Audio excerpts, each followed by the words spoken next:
வணக்கம். Welcome to டிடிஆரி creation. இன்றைய கிளாஸில் நம்ம எந்த ஸ்டிச்சை பற்றி பார்க்க போகிறோம் அப்படின்னா embossed load stitch with bead work. நம்ம பீடை யூஸ் பண்ணி எம்போஸ்டு லோடு ஸ்டிச் ஆனது பார்க்க போகிறோம். ஓகேங்களா? அதுக்கு நம்ம த்ரெட் ஒர்க்கு நீங்கள் பண்ணியிருக்கீங்க, அதே சேம் பேஸு தான். பேசிக் லெவல்லையும் நம்ம என்ன பண்ணியிருக்கோம், பீடு ஒர்க்கு நம்ம பார்த்துருக்கோம். பீடு ஒர்க்லேயே லோடு ஸ்டிச்சு நீங்கள் பார்த்துருப்பீங்க. அந்த லோடு ஸ்டிச்சை தான் நம்ம அதில் த்ரெட்டுக்கு மேலே கொடுக்க போகிறோம். ஓகேங்களா? இதை நான் சொல்லித்தரணும்னு அவசியம் இல்லை, நீங்களாவே ஈஸியாக போட்டுடலாம். இருந்தாலும் ஒன் டைம் ரீகால் பண்ணி நம்ம பார்த்துடலாம். சரிங்களா? இப்போ என்ன பண்ணுறீங்கன்னா, க்ளூ வச்சு அதுக்கு மேலே த்ரெட்டை ஒட்டிடுறீங்க. த்ரெட்டை ஒட்டிட்டு அடுத்து என்ன செய்யணும், ஜிக்ஸாக் ஸ்டிச் கொடுக்கணும். சரிங்களா?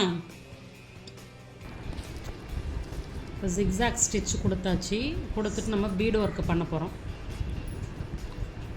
லோடு ஸ்டிச்சில் நீங்கள் எத்தனை பீடு எடுத்துக்கிறீங்களோ அதே அளவு பீடு தான் நம்ம ரிப்பீட்டடாக எடுத்துக்குவோம். ஓகேங்களா? த்ரெட் ஒர்க் என்ன பண்ணீங்களோ அதே சேம் தான். இப்போ நம்ம என்ன பண்ணுறோம் அப்படின்னா, இப்போ இதில் நான் ஒரு 7 பீடு எடுத்துக்கிட்டேன். திரும்ப ரிட்டன் கீழே வந்துட்டு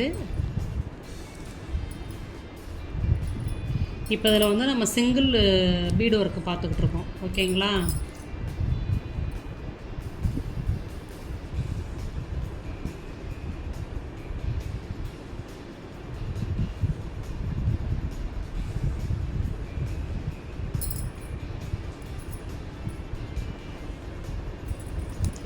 த்ரெட் ஒர்க் எப்படி பண்ணுனீங்களோ அதே தான். நம்ம த்ரெட்டுக்கு பதிலாக இங்கே பீடு. அப்போ நம்ம கோத்து திரும்ப போட்டுக்கிட்டே வருவோம்.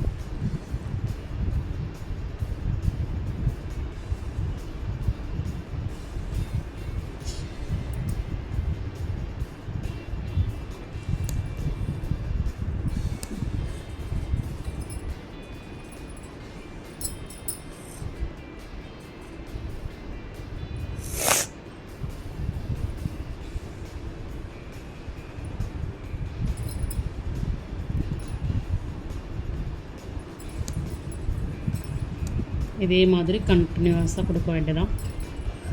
இப்போ இந்த இடத்துல நம்ம எப்படி ஃபினிஷ் பண்ணணுன்றதை நான் உங்களுக்கு சொல்லி கொடுக்குறேன். இது கண்டினியூஸாக நீங்கள் அதே மாதிரி சேமாக இந்த சைடில் ரொம்ப நகர்த்திக்கிட்டுலாம் போகக்கூடாது. த்ரெட்டை ஒட்டியே தான் நம்ம ஸ்டிச்சிங் கொடுக்கணும். த்ரெட்டை ஒட்டியே ஸ்டிச்சிங் கொடுத்தா தான் ஒரே ஈக்குவலாக வரும். நீங்கள் என்ன பண்ணிவிடுவீங்கன்னா, கொஞ்சம் பின்னாடி இழுத்துக்கிட்டே போயிடுவீங்க. அப்போ அது மாதிரி செஞ்சிங்கன்னா உங்களுக்கு கரெக்டாக வராது. ஓகேங்களா? இப்போ என்ன பண்ணுவீங்க அப்படின்னா, இப்போ சில பேர் என்ன பண்ணுவாங்கன்னா, கொஞ்சம் நகர்த்தி இப்போ இந்த இடத்துல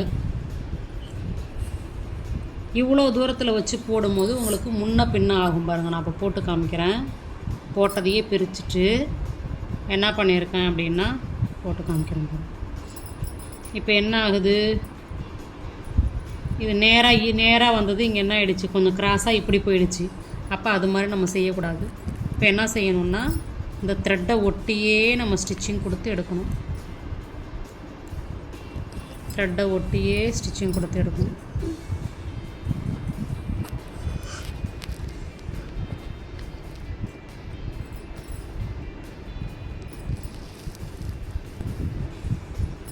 நம்ம பீடு கம்மி பண்ணிக்கிட்டே வர வேண்டியதான்.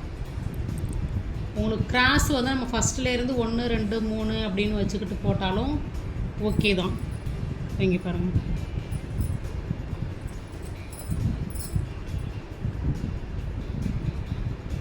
இதை ஒட்டி த்ரெட்டை ஒட்டி ஸ்டிச்சிங் அழகாக கொடுக்கணும்.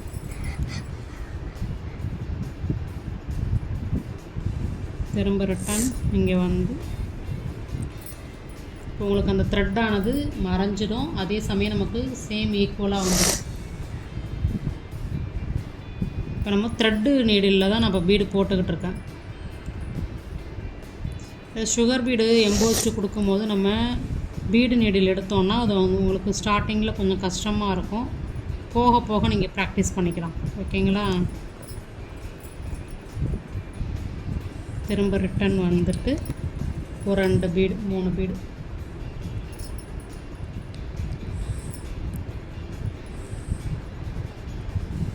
சமமாக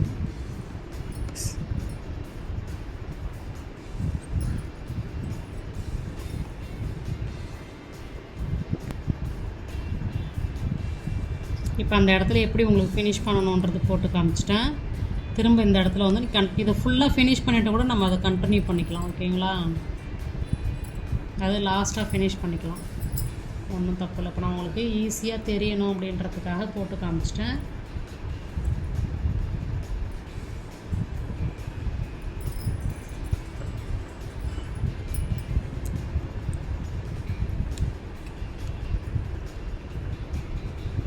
பாருங்கள், ரெண்டு பக்கமும் ஈக்குவலாக வருது, ஒரே ஸ்ட்ரைட் லைனாக வருது. இதை முடித்ததுக்கப்புறம் இந்த லோடு ஸ்டிச்சுக்கும் எம்போஸ்டு லோடு ஸ்டிச்சுக்கும் உங்களுக்கு டிஃப்ரெண்ட் தெரியுதுங்களா?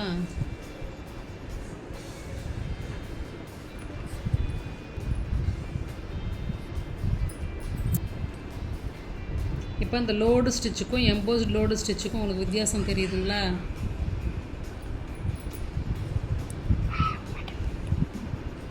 இது முடித்ததுக்கப்புறம் என்ன பண்ணுறீங்க அப்படின்னா, செயின் ஸ்டிச்சு, ஜரி த்ரெட்டில் செயின் ஸ்டிச்சு கொடுத்து ஃபினிஷ் பண்ணுங்கள். உங்களுக்கு ஒரு நீட்டாக இருக்கும். சரிங்களா?